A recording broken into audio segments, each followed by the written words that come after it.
بنگال والوں اگر برا نہیں مانے تو بات آج کروں ہاتھ جوڑ کے، مسجدوں کے 2-2 کروڑ کے مینار بنانے کی بجائے کوشش کرو کہ وہ 2-2 کروڑ غریبوں پہ خرچ کرو اور ان کو مضبوط کرو۔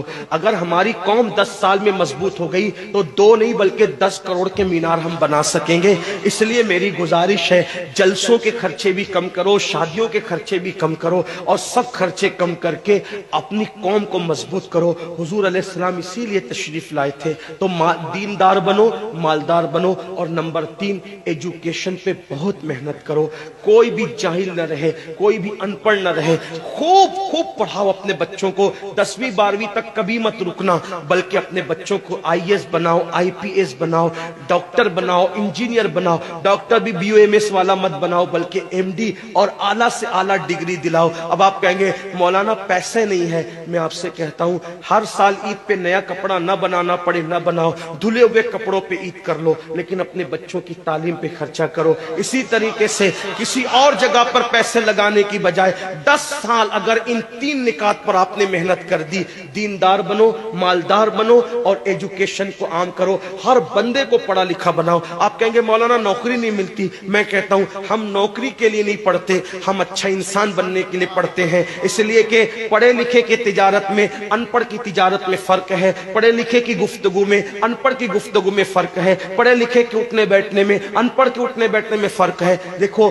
آپ یہ نہیں کہتا ہوں کہ آپ سب ان پڑھو، لیکن ایک بات آپ سے کہتا ہوں، محفل میں پڑھے لکھوں کا انداز اور ہوتا ہے، ان پڑھ لوگوں کا انداز اور ہوتا ہے۔ کھانے میں، پینے میں، اٹھنے میں، بیٹھنے میں تعلیم کو عام کرو، دنیا بھی پڑھاؤ، آخرت بھی پڑھاؤ۔ اپنے بچوں کو اتنا علم دو کہ وہ مسلمان رہے، سچے مسلمان رہے، اور اپنی بچیوں کو بھی اتنا علم دو سچی پکی مسلمان رہے، اور اسکول، کالج، یونیورسٹی میں اعلیٰ سے اعلیٰ تعلیم دلاؤ۔ اور یاد رکھنا غربت کا بہانہ مت بناؤ۔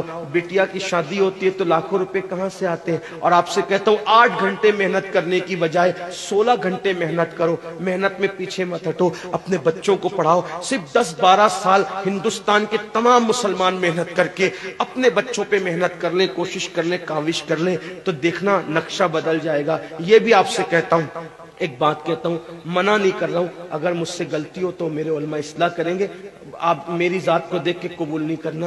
باپ کے چہلم پر 40 دیگ پکانے کی بجائے 1 دیگ پکاؤ، ان 40 دیگوں کا خرچہ بچا کر کسی بچے کی تعلیم پر اپنے باپ کے ایصال ثواب کے لیے خرچہ کر دو۔